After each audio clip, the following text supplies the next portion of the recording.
না দেওয়ার কারণে আমি বুঝতে পেরেছি বাংলাদেশের টেকনাফ থেকে তেঁতুলিয়া কত লক্ষ মানুষের ভালোবাসা, দোয়া, সহযোগিতা আমার পাশে ছিল। একটা দলীয় গণ্ডির মধ্যে থেকে নির্বাচন করলে এটা বুঝবার সৌভাগ্যই আমার অসংখ্য নেতাকর্মী যারা নানান ভাবে বঞ্চিত হয়ে ভয় ভীতির মধ্যে দিয়ে আমার নির্বাচন করেছে, দল থেকে বহিষ্কার হয়েছে, কিন্তু তারা আমাকে ছেড়ে যায় নাই। তাদের সকলের কাছে আমি কৃতজ্ঞ।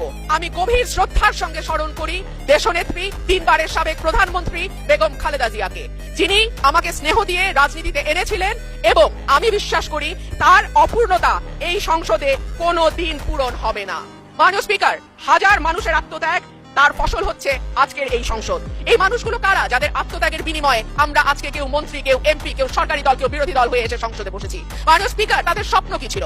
তারা জানতো তাদের এই আত্মত্যাগের বিনিময়ে তারা কিন্তু কেউ মন্ত্রী হবে না, এমপিও হবে না। তারা ছিল সাধারণ মানুষ, একেবারে খেটে খাওয়া সাধারণ জনগণ বাংলাদেশের। তারা একটা স্বপ্ন দেখেছিল, একটা নতুন বাংলাদেশ তৈরির স্বপ্ন, একটা নতুন রাজনীতি নির্মাণের স্বপ্ন, একটা নতুন চিন্তার জন্ম দেওয়ার স্বপ্ন, এবং সর্বোপরি সকলের জন্য যে ভীষণ রকম বৈষম্য আমরা দেখেছি গত কয়েক বছর, সেখান থেকে মুক্ত হয়ে সকলকে নিয়ে, সকলকে একসাথে করে একটা বাংলাদেশের স্বপ্ন।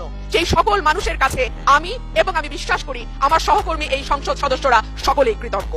এখনো যদি আমরা দেয়ালে দেয়ালে তাকাই, আমরা দেখবো তারা তাদের স্বপ্নের কথা দেয়ালে লিখে গেছে।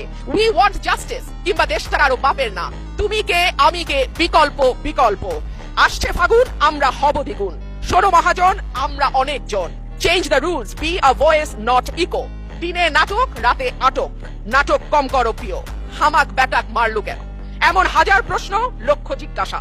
এই লড়াইটা কেবল একটা সরকার পরিবর্তনের লড়াই ছিল না মাননীয় স্পিকার। যেই কথাটি আমি বলেছি, একটা স্বপ্ন, একটা নতুন বাংলাদেশ, সকলকে নিয়ে সকলের বাংলাদেশ গঠন করবার একটা স্বপ্ন নিয়ে এই গণ অভ্যুত্থান হয়েছিল। আমি আরো ধন্যবাদ জানাই বিএনপিকে আমাকে মনোনয়ন না দেবার জন্যে।